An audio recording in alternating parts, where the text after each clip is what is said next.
Bom dia para todos. Há 10 minutos antes de começar o culto, meu esposo ligou e mandou uma saudação para a igreja, apesar de o pastor já ter transmitido, e ele fica com muita saudade quando ele está longe. Eu falei para ele assim, o ruim é quando o pessoal se acostuma a ficar sem o pastor. Vai que o pessoal se acostume e aí não queira que você volte. Mas semana que vem ele está aqui, se Deus quiser. Queridos, 2 Samuel, capítulo 23. Vou esperar que vocês encontrem. O pastor Oder vai estar lendo junto com vocês. Capítulo 23 de 2 Samuel, versículo 8 até o versículo 11.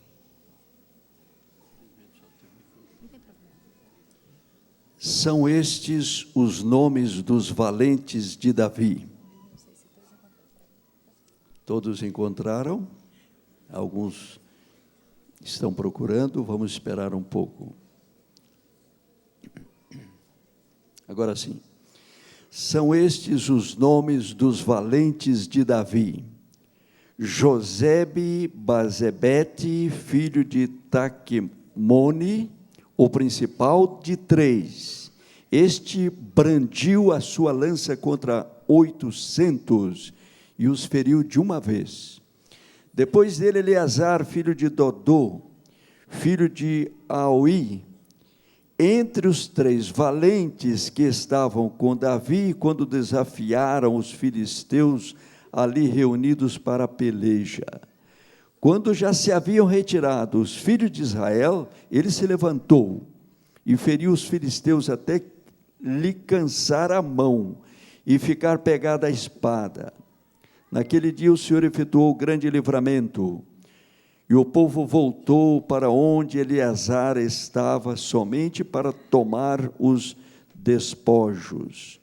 Depois dele, Sama, filho de Agé, o Ararita, quando os filisteus se ajuntaram em Leí, onde havia um pedaço de terra cheio de lentilhas, e o povo fugiu diante dos filisteus.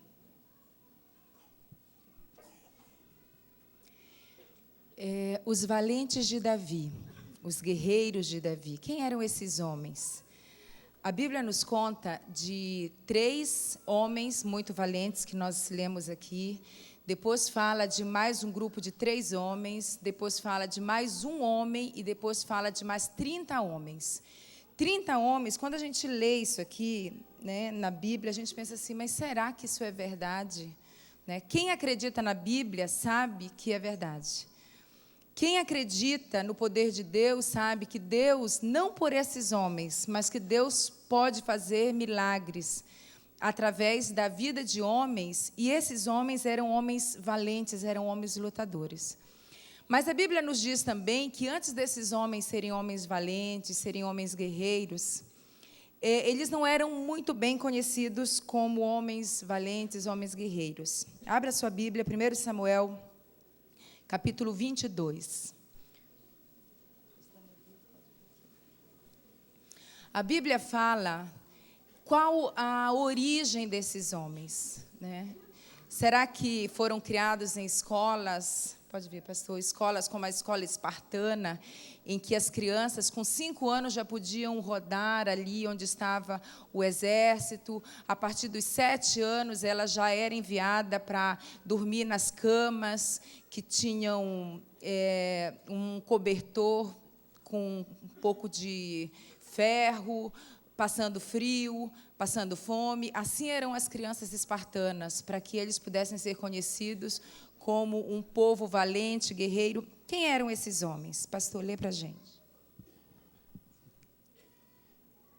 Então Davi se retirou dali e escapou para a caverna de Adulão. E ouviram-no seus irmãos e toda a casa de seu pai, e desceram ali para ele.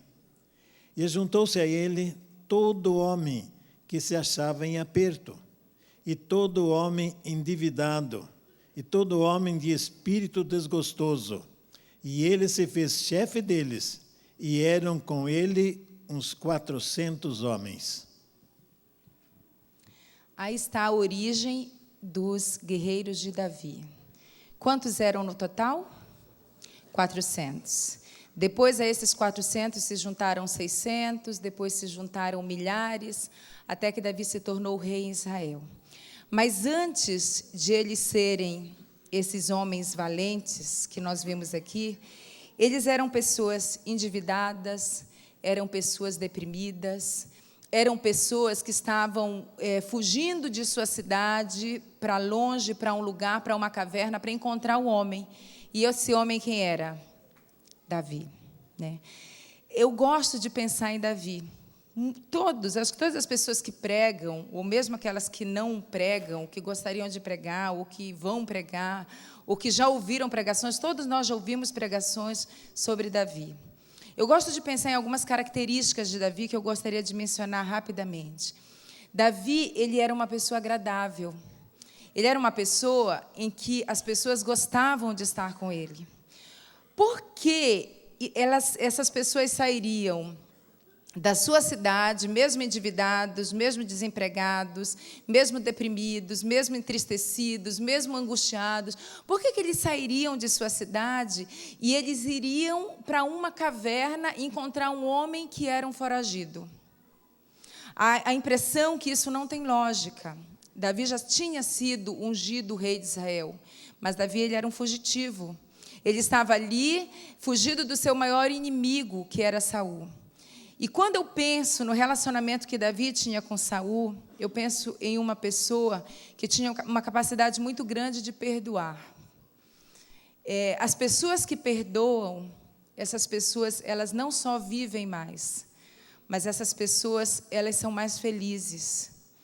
Se eu estou falando para alguém aqui que tem alguma situação muito difícil na vida de perdoar, eu queria compartilhar com vocês uma frase que eu ouvi uma vez. A pior coisa que você pode fazer para um inimigo é o quê? É perdoá-lo. Porque se você perdoar o inimigo, você não vai acordar pensando nele, você não vai passar o dia pensando nele, você não vai ir para a cama, vai dormir pensando nele, você não vai sonhar com ele, você não vai dormir com aquela pessoa que você não gosta. Porque no seu coração, você já perdoou. E é muito difícil a gente olhar para a experiência de Davi e não ver ali um filho de Deus, com todas as suas lutas, com todos os seus pecados, com todas as minhas lutas, com todas as suas lutas, com todos os nossos pecados. Uma das características que mais nos aproxima de Jesus é a capacidade de perdoar. E Davi, ele era uma pessoa que ele atraía outras pessoas. Eu digo assim, ele era uma pessoa atraente. O que é uma pessoa atraente? É uma pessoa que sabe que você vai estar do lado dela, ou ela vai estar do seu lado, e essa pessoa não vai estar te condenando. Essa pessoa ela pode até aconselhar você. Essa pessoa pode até dizer, olha, eu acho que por onde você está indo é um caminho meio perigoso. Eu já tenho algumas amigas, e já tive no passado, continuam minhas amigas, mas eu já tive algumas situações com algumas amigas e até amigos, em que eu tive que falar algumas coisas assim que a pessoa ficou até assim, meio preocupada, puxa, mas você está sendo muito dura comigo. E talvez eu já tenha, talvez não, provavelmente todos nós, porque nós somos falhos, provavelmente eu já tive situações na minha vida que eu ouvi alguma coisa de alguém, de uma pessoa amiga, e aquilo foi muito duro para mim. Porque os amigos não são aqueles que passam a mão no nosso ombro e falam assim, você está certo, vai em frente, esse namoro está ótimo, vai, está ótimo, sabe? Tem esse probleminha, não, mas vai, é uma boa pessoa, vai mudar, quando casa muda para pior. Né? Eu digo assim para os jovens, você quer ter um bom casamento? Tenha um namoro excelente. Eu acompanho muitos jovens aqui, até porque, trabalhando ali na faculdade, você acaba encontrando com eles ali nos intervalos, na sala dos professores, e eu acompanho muitos relacionamentos de namoros extremamente conflituosos. Brigam enquanto são namorados. Aí eu fico pensando assim, gente, Depois que você vai viver entre quatro paredes, se o casamento ele não for maravilhoso, excelente, o casamento não, o namoro, o casamento, se o namoro for muito bom, se for excelente, o casamento vai ser bom. Se o namoro for bom, o casamento vai ser regular. Agora, se o namoro é regular, o casamento vai ser péssimo. Então, quando a gente pensa assim, como Deus, às vezes, usa pessoas para nos orientarem, e quando eu falo usa pessoas, usam pessoas para me orientar, usam pessoas para orientar você, essas pessoas, elas são uma bênção em nossa vida. Eu fico pensando naqueles homens indo buscar a Davi. Davi, ele era não só uma pessoa perdoadora, não só uma pessoa agradável, mas ele era uma pessoa atraente. Davi, ele era um compositor. Nós temos aqui vários compositores, né? Temos vários cantores. Davi era um cantor, Davi era um instrumentista. Davi, ele era corajoso, ele tinha matado Golias. Quem não quer estar do lado de uma pessoa com essas características? Uma pessoa corajosa, uma pessoa... Se nós lermos a história de Davi, nós vemos ali uma pessoa que canta, uma pessoa que louva, uma pessoa que, mesmo nos momentos de provação, de luta, está ali cantando.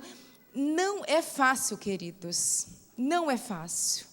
Se há um momento na vida que é difícil cantar, que é difícil louvar, são nos momentos que nós estamos passando as maiores privações, as maiores lutas da nossa vida. Esse é o momento que a gente diz assim, Senhor, eu não vou orar a Ti, eu não vou cantar para Ti, porque se eu cantar eu vou estar sendo falso.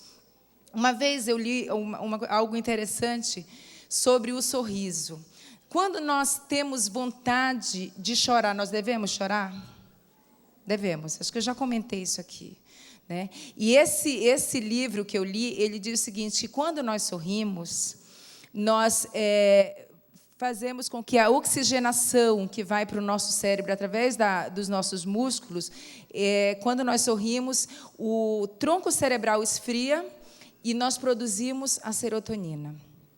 E aí eu fico pensando, quando nós temos vontade de chorar, nós devemos chorar? Devemos. Essa semana eu estava, pelo menos com 2 ou 3 pessoas, eu recebi algumas notícias muito tristes essa semana. Eu recebi um ex-aluno, ele trancou a matrícula esse semestre, aluno do curso de administração, eu dei aula para ele semestre passado, o Davi, eu não sei se ele está aqui, eu acredito que não, que ele falou que ia voltar para Santa Catarina. E ele chegou em casa, eu cheguei em casa 5 minutos só para pegar alguma coisa, estava saindo, e ele parou o carro com o rosto transtornado, e eu falei assim, você quer entrar? Ele falou, quero. E eu falei, o que aconteceu? Ele falou, a minha esposa acaba de falecer.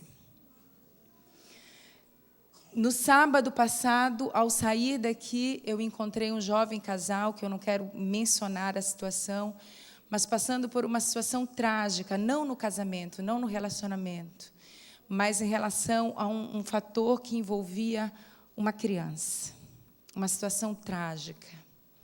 No dia a dia, nós lidamos diariamente, eu escuto você que é pastor, que é conselheiro, que é uma pessoa amiga, você não precisa ser um pastor, nem um conselheiro, nem um psicólogo, nem um terapeuta, para ouvir as pessoas, porque basta você perguntar para alguém com interesse, está tudo bem com você? Que aquela pessoa, se ela vê que você está perguntando com interesse, com carinho, ela vai dizer para você, não está tudo bem. E ela vai ali contar algumas coisas que a gente pensa assim, puxa vida, a minha vida, ela é fácil, ela é simples, perto da luta que essa pessoa enfrenta. A minha dor, ela é mínima, perto da dor que as pessoas estão enfrentando ao nosso redor. Quando a gente começa a ouvir diariamente 1, 2, 3, 4, 5 histórias no mesmo dia, né? Um dia desses eu falei para o meu esposo, eu estava me dirigindo ao estacionamento, e alguém me chamou ali no estacionamento e falou assim, professora, eu quero falar com você. Daqui a pouco veio outra pessoa. Naquela noite, 6 pessoas ali. 6 pessoas. Tinha uma situação, foi semana passada que aconteceu isso, uma situação dura, uma situação difícil, e aí eu penso assim, Senhor, quanta luta, a gente vive num lugar tão lindo, né? Esse lugar aqui, gente, eu digo assim, que é o quintal do céu. Só não é o quintal do céu propriamente dito, porque nós vemos famílias que se deslocam, deixam seus pais, suas mães, seus parentes, né? Muitos vêm morar aqui próximo com dívidas, com lutas, com desilusões, né? Casamentos que, quando o dinheiro falta, esse casamento começa a balançar. É esse o contexto que nós vivemos aqui. Mas e aquelas pessoas que têm dinheiro, que lutaram 20, 30, 40 anos, que estão aí aposentados, nossos pastores, nossos obreiros, nossos irmãos que moram aqui no condomínio? A gente olha para eles e pensa assim, poxa, essa pessoa está tudo bem com ela, tem seu carro, tem sua casa.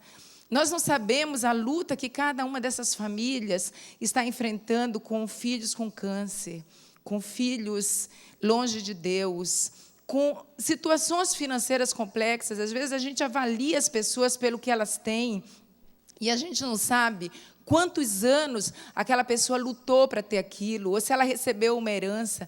Nós temos a tendência de julgar as pessoas, né? Aqueles que têm algumas posses, nós não sabemos a luta que enfrentam. Aqueles que têm poucas posses, nós não temos noção de quantas lutas essas pessoas enfrentam, não só em relação à alimentação, a se manter na faculdade, nós não temos noção. É capaz que eu esteja falando aqui para alguns de vocês que estejam desiludidos, que estejam deprimidos. Eu nem posso falar muito nesse assunto, porque eu prometi para mim mesma que eu não ia chorar, porque eu sou chorona demais. Eu não estou chorando. Já tem alguém querendo me entregar aqui. Eu não posso falar nesses assuntos assim, eu vou mudar de assunto. Mas essas pessoas se uniram ao seu rei. E quem era esse rei? Jesus, né? Para eles, o rei, quem era? Davi, não era? Para os personagens da Bíblia, quem era o rei? Davi. Davi, uma pessoa que conseguia reunir ao seu redor milhares de pessoas, tristes, desiludidas, deprimidas. E nós estamos aqui unidos ao nosso rei. Eu queria pedir para a Edilis, ela ler para a gente 2 Coríntios 3,18, querido. 2 Coríntios, capítulo 3, o versículo 18. Antes de nós lermos, quando nós nos aproximamos de alguém, aqueles homens, eles se aproximaram de Davi. E eles começaram a se tornar semelhantes a Davi. Aqueles homens desencorajados, tristes, deprimidos. Eu tenho uma certa tendência à depressão. Eu não vou falar sobre isso, senão eu vou chorar. Eu não estou chorando totalmente. Mas eu tenho uma tendência. 21 anos da minha vida, inclusive os anos que eu tenho passado aqui, os 2 últimos anos, eu não durmo mais que 3, 4 horas por noite. E isso vai destruindo a gente. Eu já fui ao médico, e o médico falou assim, Mara, você precisa tomar uma medicação, não para dormir, porque o remédio, eu tomo uma medicação que não me faz dormir, mas para recompor um pouco desse tempo da sua vida que você ficou sem dormir. E quando nós nos aproximamos do nosso rei, nós somos transformados. Apesar de eu estar chorando, eu quero dizer para vocês que eu não estou triste. Eu choro quando eu estou alegre, eu choro quando eu estou preocupada não, quando eu estou triste, e choro quando estou alegre também, choro quando estou com saudade. Mas hoje eu não estou chorando de tristeza, eu estou chorando talvez porque eu não devia ter pregado esse assunto. Eu acho que é por isso. 2 Coríntios 3,18. E todos nós, que com a face descoberta contemplamos a glória do Senhor, segundo a sua imagem, estamos sendo transformados com glória cada vez maior, a qual vem do Senhor, que é o Espírito. Amém? Amém. Amém. Falem um amém bem forte para eu ficar animada. Tá bom? Amém. Eu gostei. Alguém falou aí um amém especial. Vamos falar de coisas boas. Isso aqui foi só uma ilustração da depressão, tá bom? Vamos lá. 2 Samuel, capítulo 23, volta a sua Bíblia aí, conta a história de um homem forte e valoroso. Vejam, esse texto que a Edilice leu, ele diz assim, nós somos transformados o quê? Segundo o quê? Como nós somos transformados? Segundo a sua glória. Segundo a sua glória. Enquanto vocês procuram 2 Samuel 23, eu vou só ler aqui, repetir. Todos nós, com a face descoberta, contemplamos a glória do Senhor, segundo a sua imagem, estamos sendo transformados com glória cada vez maior, a qual vem do Senhor, que é o Espírito. Amém? Amém. Nós somos transformados pela glória do Senhor. Aqui conta a história de um homem, Benaia. Eu pedi para alguém de vocês ler, acho que não, né? 2 Samuel, capítulo 23. Então, eu vou ler aqui. Acompanhem a partir do verso 18. Na minha Bíblia, eu leio o seguinte. Perdão, verso 20. Benaia, filho de Joiada, era um corajoso soldado de Capzel, que realizou grandes feitos. Matou 2 dos melhores guerreiros de Moabe, e num dia de neve desceu num buraco e matou um leão. Também matou um egípcio de grande estatura. O egípcio tinha na mão uma lança e Benai o enfrentou com um cajado. Arrancou a lança da mão do egípcio e com ela o matou. Vejam, queridos, Benaia. Quem foi Benaia? Benaia foi um dos valentes de Davi. Benaia, ele tinha na sua mão apenas um cajado. E ele foi lutar com o egípcio que tinha uma espada. E ele, com o seu cajado, às vezes a gente vê isso em algum filme, né, e fala assim, isso acontece em filme. Mas, na história de Benaia, aconteceu, era um homem de grande estatura, aqui fala que ele foi lá na cova de um leão, no período de neve, e ele matou o leão ali na sua cova. Fala que ele matou um egípcio, né? Aqui diz assim, também este feriu um egípcio, um homem de respeito, e na mão do egípcio havia uma lança, porém ele desceu a ele com o cajado, arrancou a lança da mão do egípcio e com ela o matou. Essas coisas fez Benaia, filho de Joiada, pelo que teve o nome entre os 3 poderosos. O Egito é o símbolo do quê, queridos, aqui? O símbolo do mundo, né? Quando o povo de Israel diz assim, que eles queriam voltar para o Egito, eles queriam voltar às práticas que eles tinham anteriormente. O Egito aqui, ele é um símbolo do mundo. Pedro, ele nos adverte, em 1 Pedro, capítulo 5, verso 8, aquele texto que nós conhecemos bem. Quem está é o Eliseu. Um texto que nós conhecemos bem, que fala como Satanás, ele está desejoso da nossa alma, como ele está desejoso que nós estejamos do seu lado, como ele está vigilante para que nós não tenhamos paz na nossa vida. Sede sóbrios e vigilantes. O diabo, vosso adversário, anda em derredor, como um leão que ruge procurando alguém para devorar. Pedro, ele tinha experiência própria nessa história. Um dia, quando ele estava na ceia, antes ali, naquele momento, Jesus tinha uma mensagem para ele. E essa mensagem está em Lucas, vocês não precisam procurar, mas ele já tinha negado a Jesus, nós conhecemos a história, nessa ocasião, quando ele escreveu Pedro, ele já tinha negado a Jesus. Ele já tinha sido levado por aquilo que Satanás diz que é a sua vontade, para estar longe de Deus. E Lucas capítulo 22, verso 31, diz o seguinte. Disse também o Senhor, Simão, Simão, eis que Satanás vos pediu para vos ir andar como trigo. Na minha versão diz o seguinte, Satanás vos pediu para peneirá-lo como trigo. Na verdade, queridos, Pedro, ele se sentia muito forte. Nós conhecemos a história de Pedro. Eu não quero me deter muito tempo na história de Pedro, mas ele se sentia muito forte. Ele falou, Senhor, eu? Não, Senhor, olha, eu sou Pedro. Eu vou, Senhor, até a morte, eu vou até onde tu fores, Senhor, eu estou do teu lado. E foi interessante que, quando Jesus falou isso para Pedro, ele achava que os outros discípulos poderiam cair, que todos poderiam ficar fragilizados, mas que ele não.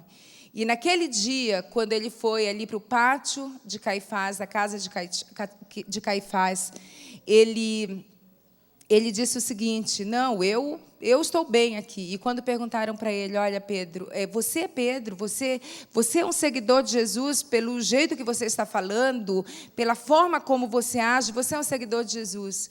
E ele disse assim: não, eu não conheço esse homem. E aí nós conhecemos a história. Pedro, ele repetiu esse tipo de negação.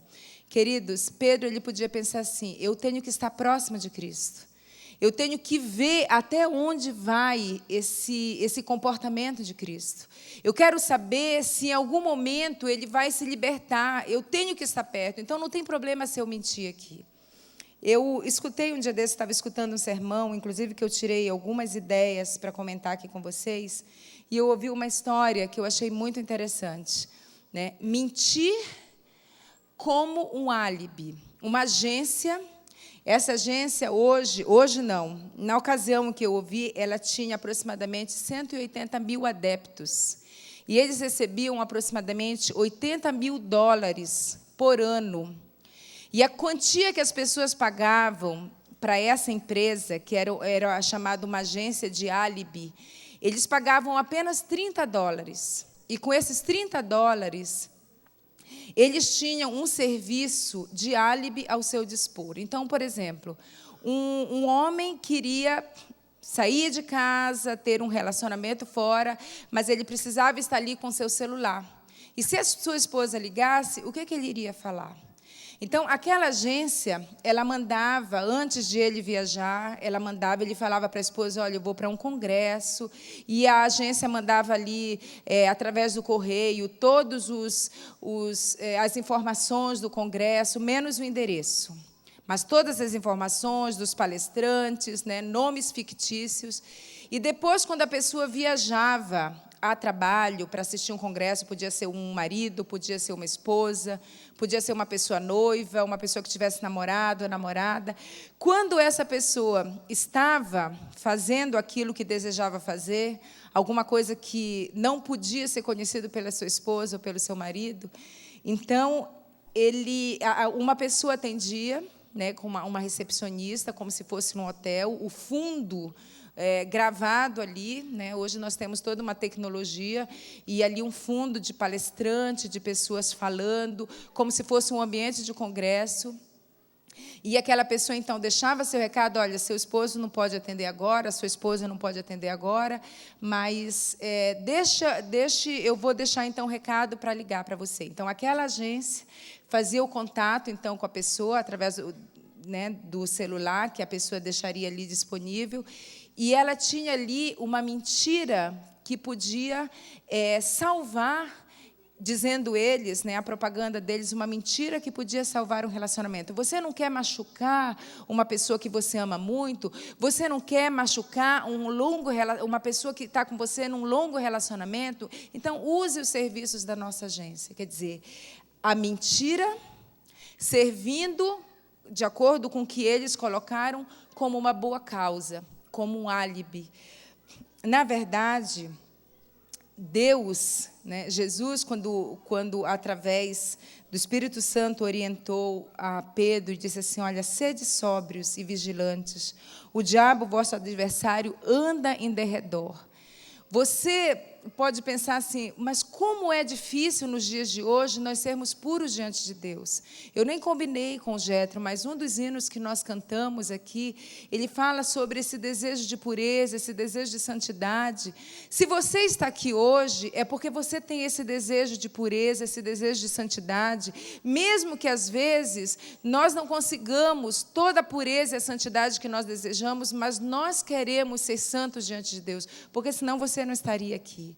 E às vezes você vai ali andando pela faculdade, ali pelo camp, você vai no seu carro e você vai escutando uma música que fala de Deus, você propõe no seu coração você ser santo diante de Deus, você ser puro diante de Deus, e você fez a sua comunhão diária naquela manhã, você está ali ouvindo alguma coisa que fala de Deus, e de repente vem um pensamento impuro na sua mente. E você fica pensando, puxa vida, né?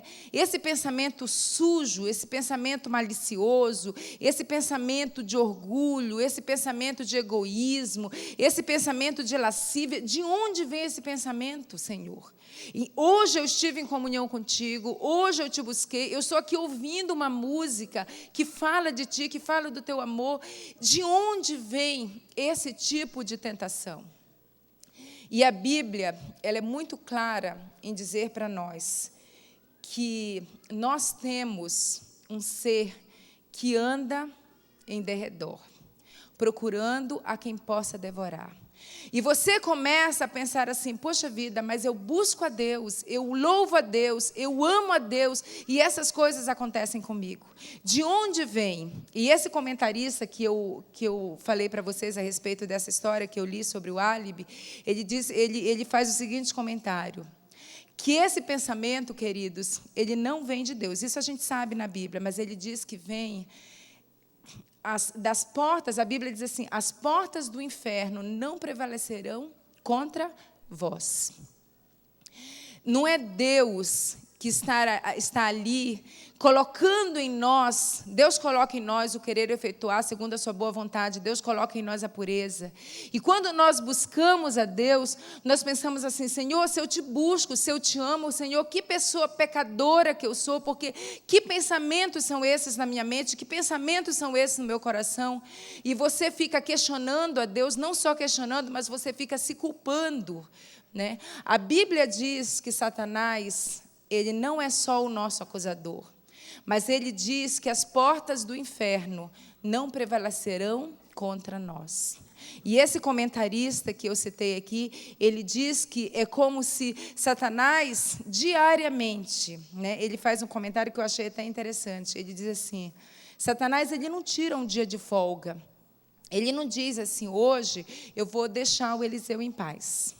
Hoje eu vou dar um tempo para Eliseu, eu vou deixar o Eliseu ser feliz hoje. Hoje não vai ter tentação para Eliseu. Eliseu, olha, hoje você está de folga. Não, ele não está preocupado de dar folga para ninguém, né? Ele sabe qual é seu destino. A Bíblia diz que ele sabe que tem pouco tempo. E ele pensa assim, o máximo de pessoas que eu puder levar comigo, eu irei levar. E eu fiquei pensando, ontem eu estava com duas amigas e comentei sobre alguma coisa que eu queria falar hoje no sermão, que eu já tinha lido alguns casos de pessoas que, por exemplo, têm AIDS. E essas pessoas, elas saem de um lugar para outro, de uma pessoa com outra, deixando a maior quantidade de pessoas infectadas possível, porque ela pensa assim, eu vou morrer, então eu vou levar outras pessoas comigo. E só em contar essa história, eu já ouvi algumas histórias dessas diferentes. Uma dessas amigas disse assim, olha, eu conheço uma história assim que uma pessoa, amiga minha, essa pessoa foi ter um relacionamento fora do seu casamento, foi para um local, e quando essa pessoa se ausentou para ir no banheiro e voltou, estava ali escrito de batom no espelho, bem-vindo ao mundo da AIDS. E outra, nós estávamos duas amigas e um amigo, estávamos ali conversando, ontem à tarde já isso, e o amigo comentou, olha, tem um rapaz muito bonito, um rapaz jovem, e como ele está infectado com a AIDS, ele infectou uma pessoa da minha família, e ele anda fazendo esse trabalho diariamente. Ele pensa assim, se eu fui infectado, se eu vou morrer, então eu vou levar muita gente comigo. Querido, Satanás, ele pensa assim, eu tenho que levar o maior número de pessoas. Tem uma ilustração na New International Bible Encyclopedia, que diz o seguinte, conta a história, um comentarista falando da época que Pedro mencionou esse verso, ele comentando os costumes dos leões, ele diz o seguinte, que existe aquele leão que é o rei, né? O rei, aquele macho que é o dominador. E ele tem um papel importante ali. É o leão que caça? Vocês lembram disso? É o leão que caça? Não. Mas quem é que aparece diante da presa, diante da zebra, diante do antílope lá nas savanas? Quem é que aparece rugindo, né, e com toda a sua imponência real? Quem é? É o leão. E esse comentarista, ele diz o seguinte, que quando a zebra, o antílope, eles vão em direção ao leão, e o leão aparece, eles correm exatamente ao oposto, em orientação oposta. E quando eles correm para o outro lado, quem é que está ali esperando por eles? As leoas, fortes, né? Os leões, grande parte deles, já estão, muitos ali já estão sem os seus dentes, já estão andando lentamente, eles não têm mais condições de ter o mesmo pique, né? Vamos usar essa expressão, que a zebra, que o antílope, mas ele tem um importante papel ali. Qual é o papel? Qual é o papel? Assustar, para que as pessoas façam exatamente aquilo que ele quer que faça. E o que ele quer que faça? Ele quer que vá em direção oposta. Né? E essa direção oposta é justamente a armadilha que está ali preparado para a zebra, para o antílope e para qualquer outro animal que seja seu objeto de caça. Eu queria dizer para vocês o seguinte, nós somos convidados por Deus. Existe um texto que diz assim, resistir ao diabo, né? Nós lemos aí, e ele fará o quê? Fugirá de vós. Queridos, sabe o que significa resistir? Resistir significa fazer como Davi. Eu não sei se uma pessoa, além de Cristo, mas passou... Paulo, eu sei também de Paulo, e alguns personagens da Bíblia, né? Mas Davi, ele passou-se por situações assim tão difíceis, tão complexas. Como é que uma pessoa que passou por situações tão trágicas na sua vida, como é que essa pessoa ela pode louvar, ela pode cantar, ela pode resistir? Né? Se você está sendo tentado, de alguma forma, a desanimar, se você está sendo tentado a romper o seu relacionamento do seu casamento, se você está sendo tentado, assim como eu sou tentada, todos nós somos tentados, a desistir de Deus, porque quanto mais você busca Deus, parece que mais as tentações sobrevêm sobre você, mais as provações sobrevêm sobre você. Se você está sendo tentado, a Bíblia diz assim, resistir. Na prática, como é que isso funciona? Se você está numa situação difícil, comece a orar por pessoas que estão em situações difíceis também.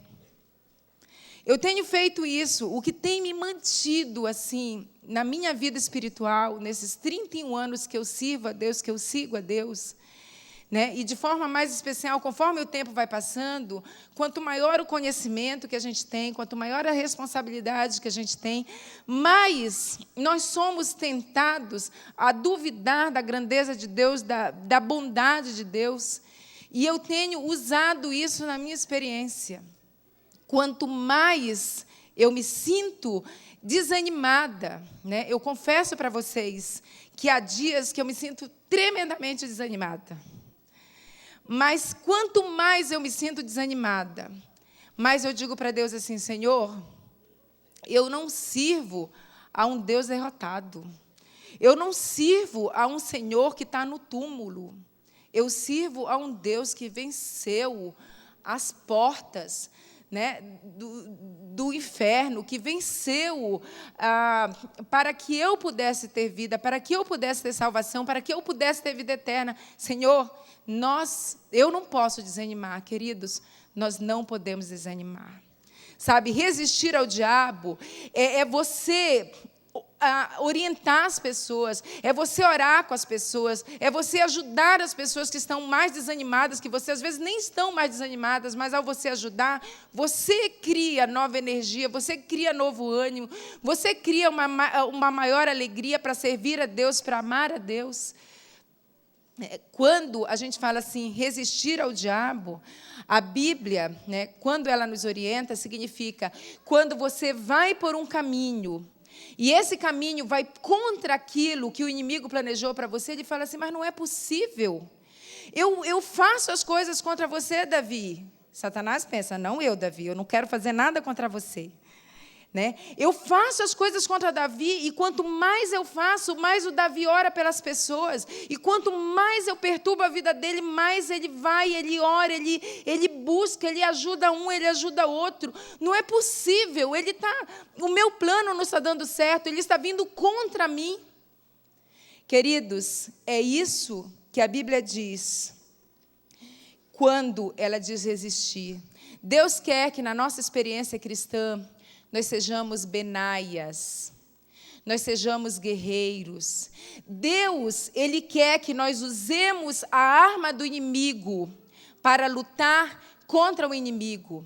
Qual é a arma do inimigo? A arma do inimigo é desanimar-nos. A arma do inimigo é fazer com que nós tropecemos, é fazer com que nós olhemos para as pessoas e avaliemos a nossa fé e pautemos a nossa fé na experiência das pessoas. As pessoas não são exemplo para nós. Nós temos o único exemplo, que é o nosso Rei, o nosso Salvador. A Bíblia nos convida a servirmos a Deus. Tem um texto que diz assim, nenhuma condenação há para os que estão em Cristo Jesus. Amém? Amém. Que nós possamos sair hoje com esse pensamento, que em Cristo não há condenação. Que a culpa que nós sentimos pelo pecado, ela pode ser lavada quando nós estamos arrependidos.